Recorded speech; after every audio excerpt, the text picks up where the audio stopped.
Что такое героизм, по мнению детей и взрослых? Это постаралась выяснить пятиклассница Сосногорской школы номер 4 Ксения Пархом.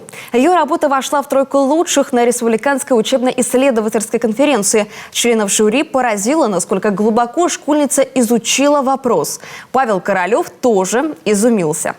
Кто такой герой? Простой вопрос. Человек, поступок которого может служить примером для всех нас. Но вот еще один вопрос. Кто именно для вас герой? Неважно, военного или мирного времени. Именно с таким вопросом автор исследования, сосногорская школьница Ксения Пархом, обратилась к своим знакомым, педагогам, старшим родственникам и своим ровесникам. Ответ ее расстроил. Исторические события помнят не все ребята. Слабо владеют информацией о героических поступках в мирное время.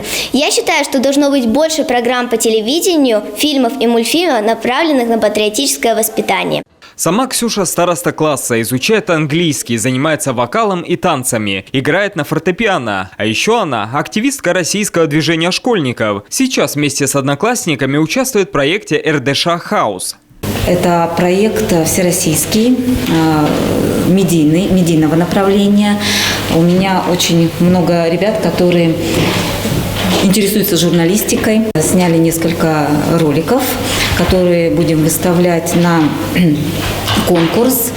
И по голосованию, значит, вся Россия, все дети будут выбирать те ролики, которые понравятся. Свой ролик она непременно посвятит и своей исследовательской работе. Расскажет о героях, прошлых и нынешних. Для себя особо выделяет Алексея Мересьева, военного летчика-истребителя и героя Советского Союза. Из-за тяжелого ранения во время Великой Отечественной войны у него были ампутированы обе ноги. Однако, несмотря на инвалидность, летчик вернулся в небо и летал с протезами. Вот такой пример для подражания. И юная Ксюша в меру своих возможностей старается соответствовать.